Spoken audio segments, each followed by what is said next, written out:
Admiral Zixthera adjusted the ceremonial sash across her crystalline carapace as she gazed out at the assembled fleet surrounding the Imperial capital ship Eternal Glory. Today marked the most significant event in hegemony history, the coronation of Emperor Vexnalor, the first ruler to unite all 7 galactic arms under a single banner. Representatives from over 3,000 species had gathered for the ceremony, their vessels forming a glittering constellation around the massive ceremonial platform. "The mythologists are getting restless," reported Captain Quelnara from beside her. "They keep requesting permission to present their evidence about the Terrans to His Imperial Majesty." Zixthera's mandibles clicked in amusement. Those old fools and their fairy tales. As if anyone believes that somewhere in the galaxy there's a species that conquered interstellar travel without developing proper sensory organs. Next, they'll be telling us about the legendary humans, who supposedly built ships the size of moons. The mythologists had been a persistent annoyance throughout the coronation preparations. Dr. Mechthron and his team of archaeological fanatics claimed to have found evidence of an ancient civilization called humanity, or Terrans, that had once possessed technology rivaling the greatest powers in the galaxy. According to their ridiculous theories, these mythical beings had disappeared mysteriously several centuries ago, leaving behind only scattered ruins and fantastic stories. "Their timing is particularly poor," Quelnara observed. "Today should be about unity in the future, not chasing shadows from the past." Zixthera nodded, her attention returning to the spectacular ceremony unfolding before them. The Eternal Glory stretched for nearly 50 kilometers, its hull decorated with the emblems of every member species. Holographic displays showed the coronation proceedings to billions of viewers across the galaxy, while the assembled fleet provided both security and spectacle.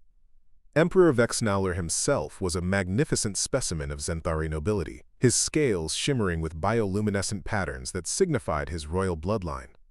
He stood on the primary observation deck, acknowledging the cheers from representatives of species ranging from the silicon-based Grithkiri to the energy beings of the 7th Arm. "Admiral," came a voice from the communication station. "We're receiving another request from Dr. Mechthron. He says it's urgent." "Tell the good doctor that his presentation can wait until after the ceremony," Zixthera replied without looking away from the spectacle. "Today is about celebrating what we've achieved, not debating what might have existed." But Dr. Mechthron was not easily discouraged. The elderly Vorthaki scientist had spent the better part of 30 years studying what he called Terran archaeology, despite the ridicule of his peers and the skepticism of government officials. His latest discovery, a partially intact data core found in the ruins of what appeared to be an ancient space station, had convinced him that the Terrans were not only real, but had been far more advanced than anyone imagined. "They had faster-than-light travel, Admiral," Mechthron insisted as he pushed his way past security towards Zixthera's position. "But not like ours. No psychic navigation, no dimensional folding. They brute-forced their way through space using raw physics and determination." "Doctor, this is neither the time nor the place," Zixthera began, but Mechthron continued. "They called themselves humans, and according to this data core they built ships that could survive direct hits from stellar-class weapons. The mythology speaks of vessels called dreadnoughts that could level planets." Captain Quelnara stepped forward. "Dr. Mechthron, security will escort you back to your quarters if you continue to disrupt the ceremony." "You don't understand," the scientist pressed. "The data core contains star charts, navigation records. If I'm reading them correctly, some of their ships might still be out there, lost in deep space." Zixthera finally turned to face the persistent academic. "Doctor, even if your Terrans existed, which I doubt, they've been gone for centuries. Today we're crowning an emperor who will lead us into a new age of prosperity and peace. Whatever ancient ghosts you're chasing can wait." The conversation was interrupted by a brilliant flash of light at the edge of the gathered fleet. Every head turned as space itself seemed to tear open, revealing a swirling vortex of energy that made nearby ship sensors scream warnings. "What in the 7 hells is that?" Quelnara breathed. Dr. Mechthron's eyes widened as he stared at the anomaly. "It's impossible," he whispered. "That energy signature, it matches the theoretical propulsion systems described in the Terran data core." The vortex collapsed, and in its place hung something that defied belief. The ship, if it could be called that, was a massive wedge of dark metal, scarred by what appeared to be centuries of battle damage. It was enormous, easily dwarfing most of the assembled fleet, yet it moved with surprising grace for something so massive. Strange symbols were etched along its hull, and weapon ports the size of starfighters dotted its surface. "Admiral," the communications officer called out, his voice tight with panic. "I'm reading massive energy signatures from that vessel. Its weapons are, by the ancestors. I've never seen readings like this." Emperor Vexneller's voice boomed across the fleet's communication channels. "Unknown vessel, you are in violation of hegemony space. Identify yourself immediately or face the consequences." For a long moment, there was only silence. Then, a new voice cut through the static, a voice speaking in a language that made Dr. Mechthorn gasp with recognition.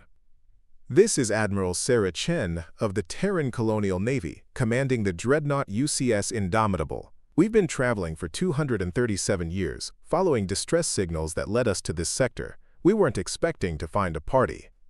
The effect on the assembled fleet was immediate and dramatic. Ships began repositioning, weapons systems powered up, and emergency broadcasts flooded the communication channels. The mythical Terrans, the humans, were not only real, they had just arrived at the most important gathering in galactic history. Admiral Zixthara found herself staring at Dr. Mechthorn, who wore an expression of vindicated triumph mixed with pure terror. "Admiral Chen," Emperor Vexnelore responded, his voice carefully controlled despite the chaos erupting around him. "I am Emperor Vexnelore of the galactic hegemony. Your species has been thought extinct for centuries. Where have you been?" The response came with what sounded almost like amusement. "Extinct? That's news to us. We've been fighting a war at the galaxy's edge for the past 2 centuries. When we finally won, we decided to come home and see what the neighbors had been up to. Looks like we missed quite a bit." Captain Quelnara leaned close to Zixthara. "Admiral, their ship, it's not showing up properly on our sensors. It's like it's partially phased out of normal space." "And those weapon signatures," added the tactical officer. "If I'm reading this correctly, that single ship has more firepower than our entire ceremonial fleet." Dr. Mechthorn stepped forward, his voice trembling with excitement. "Admiral Chen, this is Dr. Mechthorn of the Vorthaki Archaeological Institute. I've spent decades studying your civilization. The galaxy believed humanity was a myth." "Dr. Mechthorn," came the reply, and there was definite warmth in the human's voice now. "It's good to know someone remembered us. We've been wondering if anyone would still be here when we got back." Emperor Vexneller's patience was clearly wearing thin. "Admiral Chen, while this reunion is touching, you have disrupted a ceremony of utmost importance. This coronation represents the culmination of decades of negotiation and the unification of 7 galactic arms." "Unification?" Admiral Chen's voice took on a different tone. "Whose idea was that?" The question hung in the air like a challenge. Admiral Zixthara realized that the human commander had just managed to shift the entire dynamic of the conversation with 4 simple words. "The hegemony represents the collective will of all civilized species," Emperor Vexnelore declared. "We have brought peace and order to the galaxy through strength and unity." "Interesting," Chen replied. "And what happened to the species that didn't want to be unified? The ones that preferred their independence?" The silence that followed was deafening. Everyone in the fleet knew the answer to that question, but it wasn't something that was discussed openly, especially not during coronation ceremonies. Dr. Mechthorn looked around nervously. "Admiral Chen, perhaps we should discuss these matters privately. The current political situation is complex." "I'm sure it is," Chen said, and her tone suggested she understood perfectly well what kind of unification the hegemony represented. "Tell me, Emperor, how many species chose to join your hegemony willingly?" Admiral Zixthara watched Emperor Vexnelore's bioluminescent patterns shift to colors she recognized as barely controlled rage. The human was asking exactly the wrong questions at exactly the wrong time. "Admiral Chen," the Emperor said through gritted teeth, "you have been absent from galactic affairs for centuries. The galaxy has moved beyond the primitive concepts of individual sovereignty. We have achieved peace through unity." "Unity through conquest, you mean?" Chen's response was matter-of-fact, almost casual. "We've seen this before, always ends the same way." That was apparently the last straw for Emperor Vexnelore. "Admiral Zixthara, order the ceremonial fleet to escort our guests to a more appropriate location for this discussion.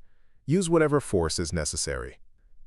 Zixatara looked at her tactical displays and felt her blood run cold.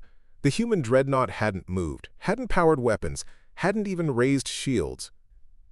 It simply hung in space like a sleeping predator, and yet every instinct she had developed over decades of military service was screaming warnings. "Your Majesty," she said carefully, "perhaps we should." "Admiral Chen," Emperor Vexnuller interrupted, broadcasting on all channels, "you will comply with hegemony directives or face the consequences.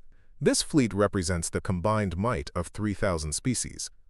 The response came immediately, and this time there was no warmth at all in the human voice. "Emperor, that wasn't a request. UCS Indomitable, weapons-free, target their command ship." What happened next would be discussed in military academies for generations. The human dreadnought didn't move. It simply existed more intensely. Weapon ports that had seemed dormant suddenly blazed with energy, and targeting beams locked onto the eternal glory from dozens of different angles simultaneously. "Admiral," her tactical officer whispered, "they've achieved target lock on every major system of the flagship. I've never seen targeting this precise." But Admiral Chen wasn't finished.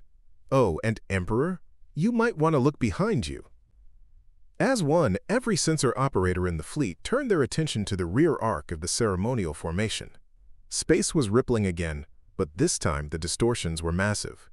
One by one, more human ships began emerging from what appeared to be some form of faster-than-light travel that none of the assembled species recognized. "By the ancestors," Captain Quelnar breathed. "How many of them are there?" The answer became clear as ship after ship materialized. Dreadnoughts like the Indomitable, sleek destroyers, massive carriers, and vessels whose purpose could only be guessed at. Within minutes, the human fleet outnumbered the ceremonial gathering, and their ships showed the scars of recent, extensive combat. Dr. Mixran was frantically consulting his datapad. "The mythology spoke of the Terran colonial navy," he said, his voice barely audible. "They said humans built fleets that could cross the galaxy and fight wars that lasted centuries." "Admiral Chen," Emperor Vexnullor's voice had lost much of its imperial authority, "what do you want?" "Right now? An explanation." Chen's voice carried across the fleet channels, with the weight of absolute command. "We've been gone for 2 centuries fighting something called the Devourers at the edge of known space. Before we left, the galaxy was a diverse collection of independent civilizations. We come back and find an empire that claims to represent everyone. So I'm going to ask one more time, how many species joined your hegemony by choice?" Admiral Zixatara found herself in the impossible position of having to answer. The truth was that fewer than a dozen species had joined willingly. The rest had been conquered, absorbed, or pacified through various means. "The process of unification was complex," she said finally. "I bet it was." Chen's response carried a weight of understanding that made Zixatara uncomfortable. "Dr. Mechthron, you said you've been studying us. What do your records say about human foreign policy?" The elderly scientist consulted his notes with trembling hands. According to the archaeological data, humanity had a doctrine they called never again. The records suggest that after witnessing multiple genocides in their early history, humans made it their policy to intervene whenever they encountered systematic oppression or conquest. "That's right," Chen confirmed, "and genocide by bureaucracy still counts as genocide." The implications of that statement hung over the fleet like a storm cloud. Emperor Vexnullor had built his empire on the systematic absorption of smaller civilizations, justified by claims of bringing peace and order. The humans had just labeled it what it actually was. "Admiral Chen," Dr. Mechthron said hesitantly, "the galaxy has changed significantly since your people disappeared. The hegemony does provide stability and protection." "Protection from what?" Chen interrupted. "The only threat I see here is the hegemony itself." At that moment, Captain Kalanara's communications board lit up with incoming signals.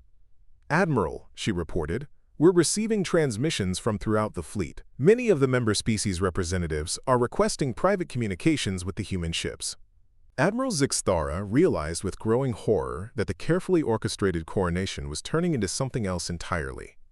The arrival of the humans had given voice to dissent that had been carefully suppressed for decades. Emperor, one of the incoming transmissions was broadcast openly. This is Ambassador Thekmira of the Haitian Commonwealth. We formally request human mediation in reviewing our membership status in the hegemony. More voices joined in, each representing species that had been unified under circumstances they had never been allowed to discuss openly. Emperor Vexnalor's bioluminescent patterns now showed the deep purples and blacks associated with rage and panic. This is intolerable! Admiral Zixera, order the fleet to fire on the human ships. But Zixera was staring at her tactical displays in disbelief. Every ship in the human fleet was now showing active weapons locks on critical targets throughout the ceremonial gathering. More importantly, her own sensors were detecting massive energy buildups that suggested the humans were prepared for exactly this eventuality. "Your Majesty," she said quietly, "I don't think that would be wise." Admiral Chen's voice cut through the chaos with calm authority. "Emperor Vexnalor, you have a choice to make. You can order your fleet to stand down and allow proper diplomatic discussions about the future of this galactic community, or you can find out why the Devourers spent 2 centuries trying and failing to destroy the Terran colonial navy." The threat was delivered with such casual confidence that it sent chills through every military officer in the fleet. The humans weren't boasting, they were simply stating facts. Dr. Mechthran stepped forward again, his voice urgent. "Admiral Chen, perhaps there's a middle path here. The hegemony has brought some benefits: standardized trade, communication protocols, conflict resolution." "Doctor," Chen replied, "I appreciate your optimism, but we've seen this pattern before. It always starts with voluntary cooperation and ends with absorption. The only question is, how many species disappear along the way?" The conversation was interrupted by another voice from the human fleet. "Admiral Chen, this is Captain Rodriguez of the Liberator. We're detecting forced neural implants in approximately 60% of the ceremonial fleet. Standard compliance technology." The revelation sent shockwaves through the assembled representatives. Many species had suspected that the hegemony's unity was artificially maintained, but confirmation from human sensors was another matter entirely. Neural implants. Dr. Mechthran whispered, "That would explain the remarkable cooperation levels we've seen." Admiral Chen's response was ice cold. "Emperor, that changes things considerably. We're not just looking at political oppression, we're looking at technological slavery." Emperor Vexnalor's composure finally cracked. "The compliance systems are necessary for galactic peace. Without them, the member species would revert to tribal conflicts and chaos." "Or they might choose to govern themselves," Chen replied. "Funny how tyrants always assume their victims can't survive without oppression." The human fleet began moving, not aggressively, but with the purposeful positioning of forces preparing for action. Admiral Zixera watched in fascination, as ships that had seemed impossibly large proved to be incredibly maneuverable, sliding through space with precision that defied their size. "Admiral," her sensor operator reported, "the human ships are generating some kind of interference field. It's disrupting the compliance signals."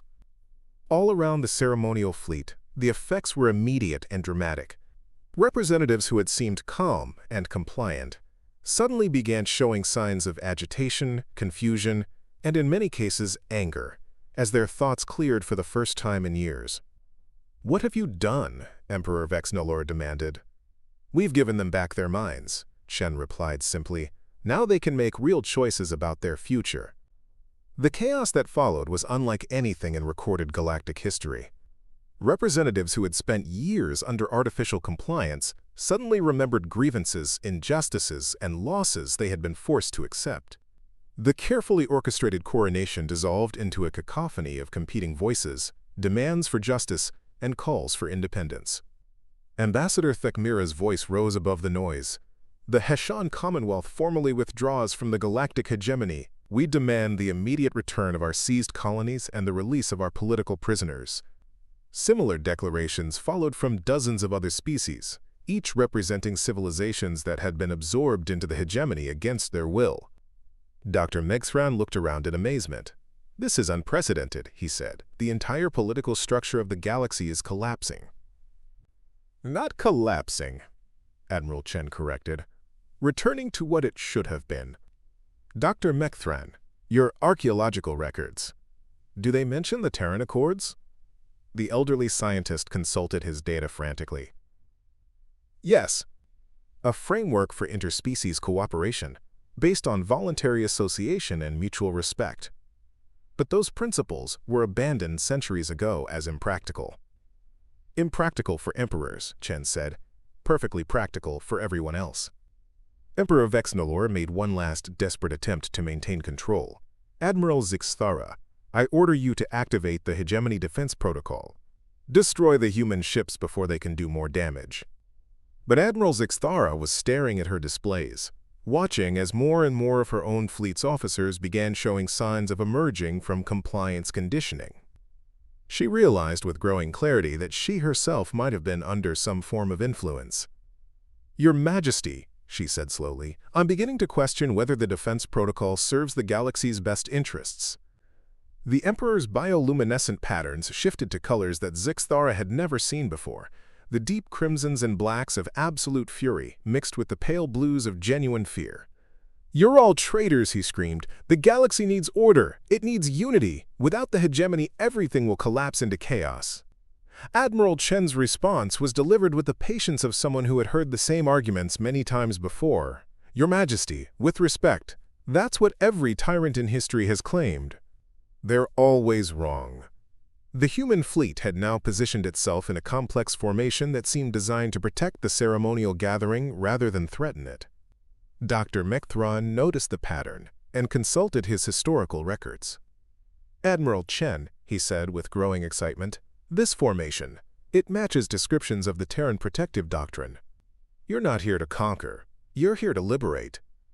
That's always been our job, Doctor, Chen replied. We just took a little detour to deal with some galaxy-eating monsters. The mention of the Devourers sparked new conversations throughout the fleet.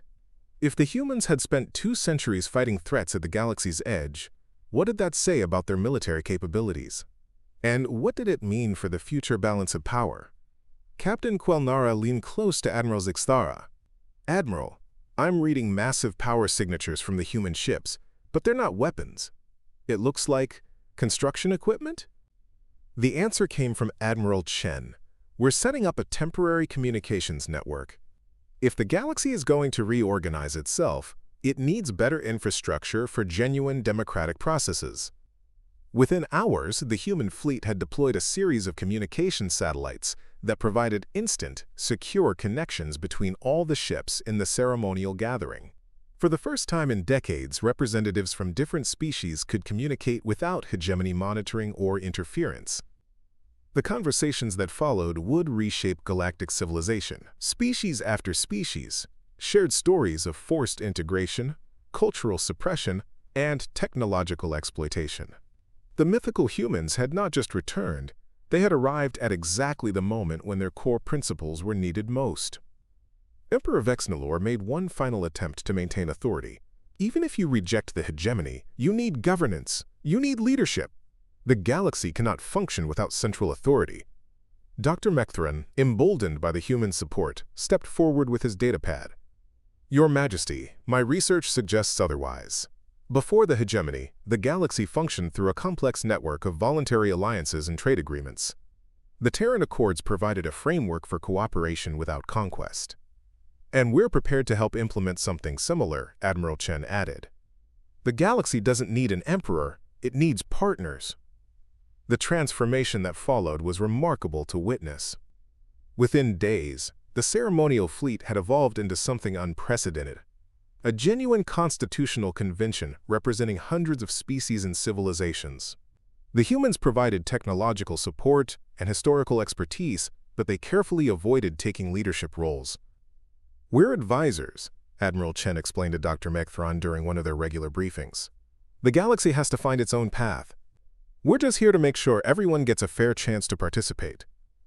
The new galactic framework that emerged was built on principles that would have seemed radical under the hegemony: voluntary association, cultural preservation, economic cooperation without exploitation, and mutual defense against genuine external threats.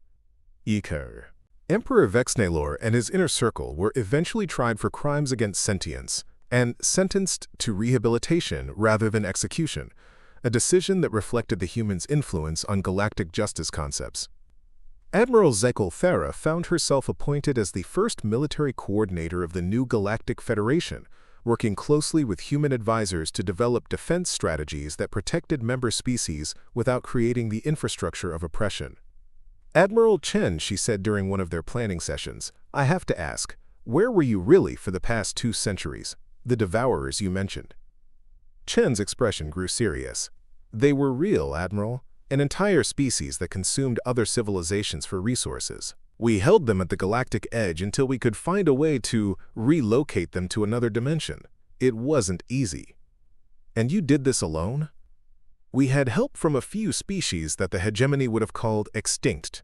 Turns out they were just hiding from your Emperor's expansion policies." The revelation that there were entire civilizations hiding at the galaxy's edges sparked new exploration initiatives and diplomatic outreach programs. The galaxy was apparently much larger and more diverse than the hegemony had ever acknowledged. Dr. Mekfron, now serving as the head of the new Galactic Archaeological Institute, made regular discoveries that supported the humans' historical accounts. The mythical Terrans had not just returned, they had revealed that most of galactic history had been deliberately suppressed or rewritten to support hegemony propaganda. "It's extraordinary," he told Admiral Chen during one of their research collaborations.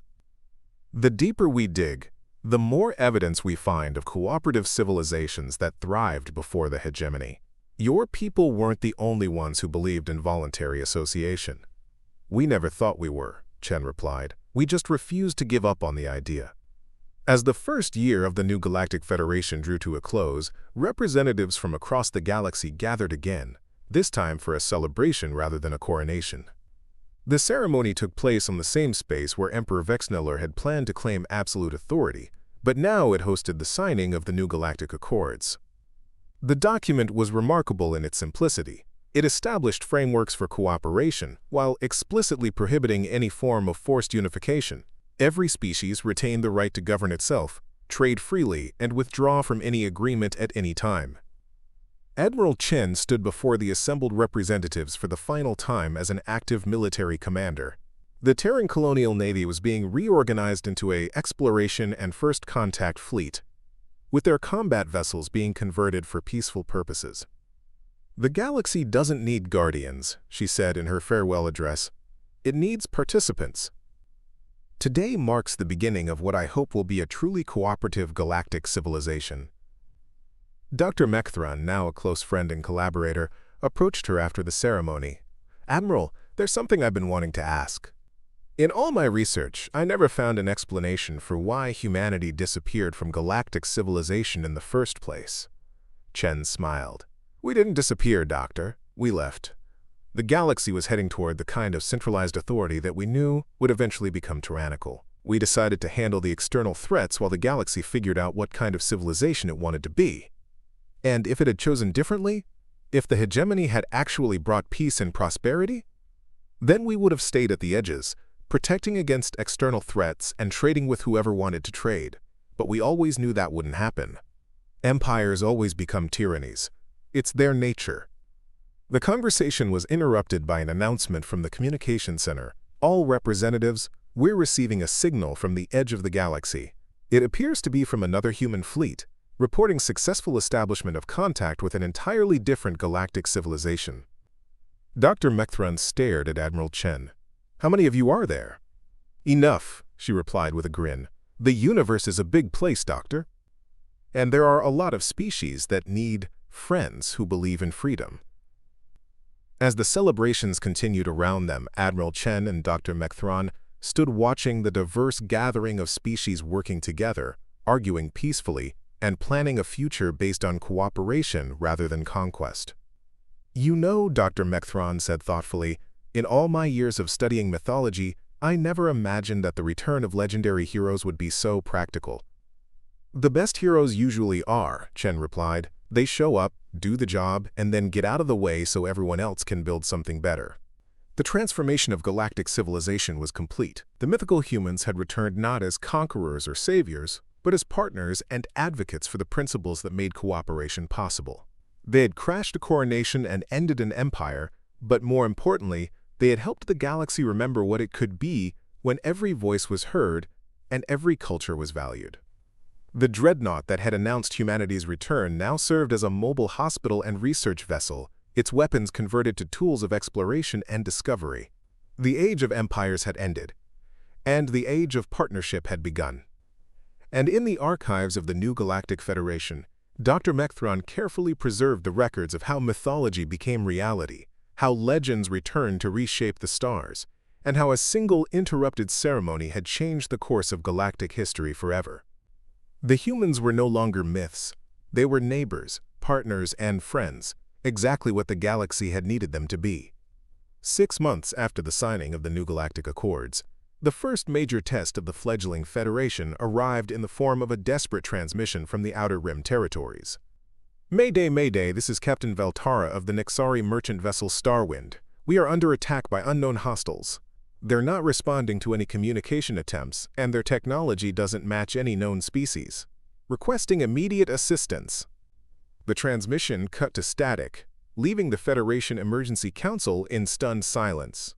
Dr. Mechthron, now serving as the Federation's chief xenoarchaeologist, studied the sensor data with growing concern. The energy signatures are unlike anything in our databases, he reported to the emergency session. These aren't weapons from any known civilization. Admiral Zixthara, her crystalline carapace bearing new insignia marking her role as Federation military coordinator, reviewed the tactical data grimly. We have 17 member species with ships in that sector, but none equipped for serious combat. The old hegemony would have had a battle fleet stationed there. The old hegemony would also have enslaved half the sector to maintain that fleet, replied Senator Quindal of the restored Altara Republic. We chose a different path, and that means accepting different risks. The debate that followed highlighted the fundamental challenge facing the new Federation: how to provide mutual defense without recreating the oppressive infrastructure of the hegemony. Every proposal for centralized military forces raised concerns about potential abuse of power. Perhaps we should contact Admiral Chen, suggested Dr. Mechthron. The humans have more experience with unknown threats than anyone. Admiral Chen, who had been quietly observing the proceedings from her new role as Special Advisor for External Threats, stepped forward. Actually, I think this might be exactly what we've been expecting. Her words sent a chill through the council chamber. Expecting? Admiral Zixthara asked. The Devourers we fought at the galaxy's edge, they weren't the only threat out there. We've been monitoring unusual energy signatures along the galactic periphery for months. It looks like something else has noticed that this galaxy is reorganizing itself.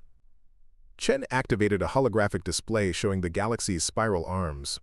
Red markers indicated the locations of several mysterious energy signatures, all moving slowly inward toward populated systems. We call them scavengers, she explained. They follow in the wake of major civilizational collapse, picking through the ruins. The difference is, they don't wait for the collapse to finish naturally. Dr. Mechthron studied the display with fascination and horror. You mean they're deliberately destabilizing civilizations? They specialize in exploiting political transitions.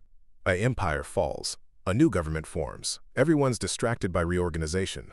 Perfect time to move in and claim whatever resources they want.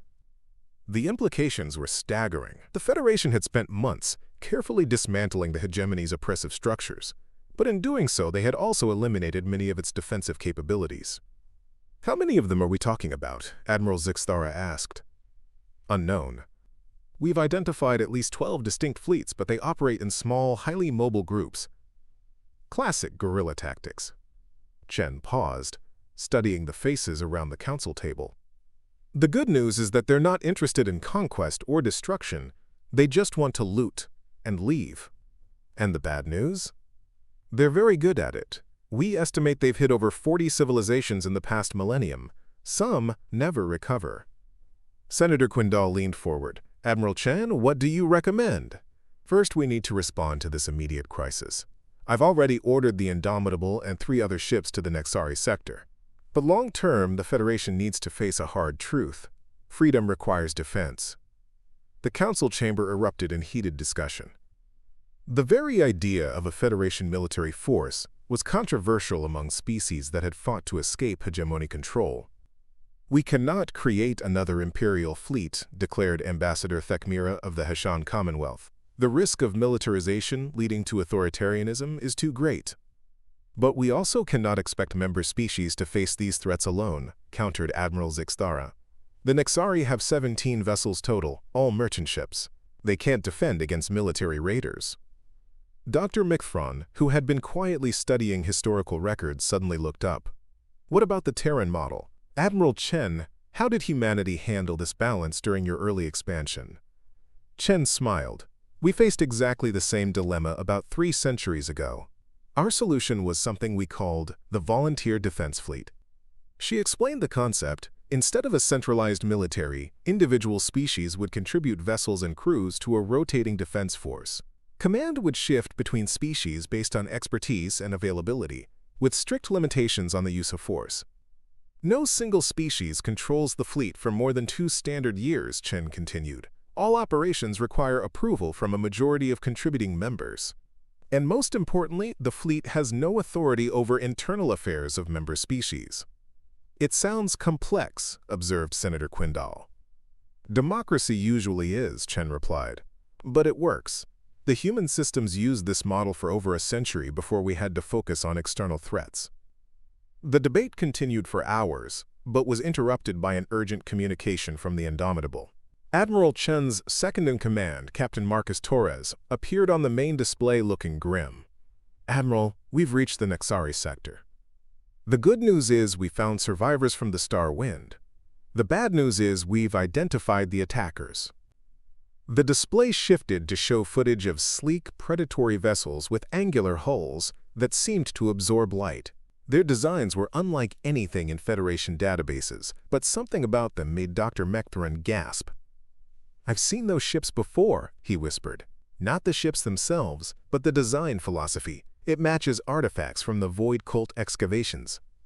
Chen's expression darkened. Captain Torres, what's the tactical situation?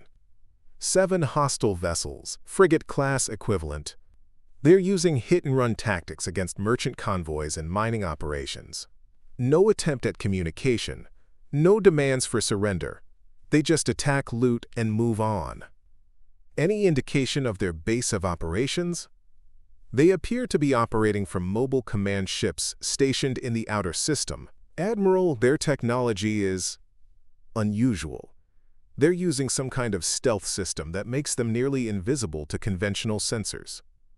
Dr. Mcthron was frantically consulting his archaeological databases. Admiral Chen, the Void Cult artifacts we've found suggest they were an ancient species that believed civilization itself was an aberration. They dedicated themselves to, quote, returning the galaxy to its natural state, which means eliminating organized societies and letting systems return to primitive chaos. The revelation cast the scavenger threat in an entirely new light. These weren't simple raiders looking for easy profit. They were ideological opponents of civilization itself. Captain Torres, Chen ordered, maintain defensive positions and gather intelligence. Do not engage unless fired upon. We need to understand what we're facing. After the transmission ended, the council chamber fell silent. The Federation's first external crisis was proving more complex than anyone had anticipated. Admiral, Senator Quindal said quietly, if these scavengers are ideologically opposed to organized civilization, then negotiation may not be possible. Probably not, Chen agreed, which means we need to be prepared for a genuine military response. Admiral Zixthara studied the tactical data from Torres's report. Their stealth technology gives them a significant advantage. Our conventional forces would be fighting blind. Not necessarily, Chen said thoughtfully. During our war with the Devourers, we developed some interesting countermeasures for exotic stealth systems. The technology could be adapted for Federation use. Dr. Mcthron looked up from his historical research. Admiral, there's something else. According to the archaeological evidence, the Void Cult wasn't destroyed. They went into hiding when the major galactic powers became too strong to challenge directly. And now those powers have collapsed, Chen realized. The fall of the hegemony would look like an opportunity to them. Exactly. They may see the Federation as weak and divided, perfect for elimination before it can establish itself. The strategic implications were clear. The Federation faced its first existential threat before it had even fully organized itself. The idealistic principles that had replaced the hegemony's authoritarianism were about to be tested by enemies who viewed those very principles as weaknesses to exploit. "We need to make a decision," Admiral Zixera said. "Do we create the volunteer defense fleet now, under emergency conditions, or do we hope that individual species can handle these threats?" The vote that followed was closer than anyone had expected, 127 in favor of the emergency defense fleet, 119 opposed with 23 abstentions. The narrow margin reflected deep concerns about militarization, but also recognition that some threats required coordinated response. "The defense fleet will be organized under strict limitations," Senator Quindal announced as the session concluded. "Initial deployment will be limited to the current crisis, with full review required before any expansion." Dr. Micthran approached Admiral Chen as the council dispersed. "Admiral, I have a theory about why these scavengers appeared now. The timing is too convenient to be coincidental." "Go on. What if they've been monitoring the galaxy for centuries, waiting for the right moment to emerge?" "The fall of the hegemony would have created exactly the kind of chaos they specialize in exploiting." Chen nodded grimly, "Which means this isn't just a random raid. It's the beginning of a systematic campaign to prevent the Federation from establishing stability." The implications were sobering. The Federation wasn't just facing external raiders. They were confronting enemies who had specifically timed their attacks to coincide with the political transition. Over the following days, reports of scavenger attacks increased dramatically. Convoys were hit across 17 different sectors. Mining operations were raided, and several isolated colonies went dark without explanation. Each attack followed the same pattern: swift, surgical strikes, followed by immediate withdrawal before defensive forces could respond. "They're probing our response capabilities," Admiral Zixera reported during an emergency military briefing. "Testing how quickly we can coordinate between member species, how effectively we can share intelligence." "And what have they learned?" Chen asked. "That we're still learning how to work together. Response times are slow, coordination is poor, and our intelligence sharing is hampered by different communication protocols." The harsh assessment stung, but it was accurate. The Federation had dismantled the hegemony's oppressive unity, but hadn't yet developed effective cooperative structures to replace it. Captain Torres's voice crackled over the communication system. "Admiral Chen, we've made contact with one of the scavenger vessels. You need to hear this." The transmission that followed was unlike anything they had expected. The scavenger spokesman spoke in an ancient dialect that Dr. Micthran recognized from archaeological texts, but his message was delivered with modern clarity. "Entities of the corrupted Federation, you have violated the natural order by attempting to rebuild the artificial structures of civilization. The galaxy must return to its pristine state, free from the contamination of organized society. You will abandon your efforts at cooperation and accept the dissolution of your unnatural alliance, or you will be purged." The message continued with specific demands: dismantlement of all communication networks, abandonment of trade agreements, dissolution of the Federation government, and return to what they called species-appropriate isolation. "They're not raiders," Dr. Micthran said after the transmission ended. "They're purists. They genuinely believe that advanced civilization is wrong." "Which makes them infinitely more dangerous than simple pirates," Chen observed. "Pirates want profit. Ideologues want to remake the universe according to their vision." The Federation now faced a terrible choice: compromise their principles by creating a militarized response, or watch their cooperative experiment be systematically destroyed by enemies who viewed cooperation itself as an abomination. "There is a third option," Admiral Chen said quietly. "We could ask for help." "From whom?" Admiral Zixera asked. Chen activated a secure communication channel that none of the Federation officials recognized. "This is Admiral Sarah Chen requesting immediate consultation with the Terran Deep Space Command." The response came within minutes, in the form of a holographic figure that made everyone in the room gasp. The speaker was clearly human, but her uniform bore insignia that suggested rank and authority far beyond anything Chen had displayed. "Admiral Chen, this is Fleet Admiral Jessica Martinez, Terran Deep Space Command. We've been monitoring the situation. Are you requesting intervention under the Galactic Protection Protocols?" "Negative, Admiral Martinez. I'm requesting advisory support and technology transfer. The Federation needs to handle this themselves, but they need the tools to do it effectively." "Understood. We're dispatching the research vessel Archimedes with a full technology transfer team. ETA 48 hours. After the transmission ended, Dr. Mechthron stared at Admiral Chen. "How many human fleets are out there?" "More than we advertised," Chen replied. The colonial navy was just one branch of human space forces. We've been preparing for threats like this for centuries. The arrival of the Archimedes brought revelations that reshaped the Federation's understanding of their situation. The human research vessel carried not just advanced defensive technologies, but detailed intelligence about the Void Cult's scavengers gathered over decades of observation. "We've been tracking them for 60 years, explained Dr. Elena Vasquez, the lead researcher. "They emerge periodically to test developing civilizations. Usually they're content to destabilize and withdraw. But something about the Federation has made them more aggressive." "What's different this time?" Admiral Zixthera asked. "You succeeded where others failed. Most civilizations that attempt post-imperial cooperation collapse within months. You've lasted 6 months and are actually getting stronger. To the Void Cult, that makes you a genuine threat to their ideology." The technology transfer that followed was unlike anything the Federation had experienced. Instead of simply providing weapons, the humans shared integrated defense systems designed to leverage the Federation's cooperative structure rather than replace it. "These sensor networks work best when operated by multiple species simultaneously," Dr. Vasquez explained. "Different sensory capabilities provide redundancy that no single species can achieve." Admiral Zixthara stared at the displays, showing the integrated sensor data, watching as dozens of different species' capabilities merged into a detection grid more powerful than anything the old hegemony had ever possessed. The crystalline Grethkari detected energy fluctuations, the telepathic Ulters sensed intentions, the cybernetic Nexari processed data streams, and organic species like her own provided intuitive pattern recognition. Dr. Mechthron looked up from his archaeological notes with wonder. "This is it," he whispered. "This is what the ancient texts meant when they spoke of the unity of differences in the old Terran philosophies."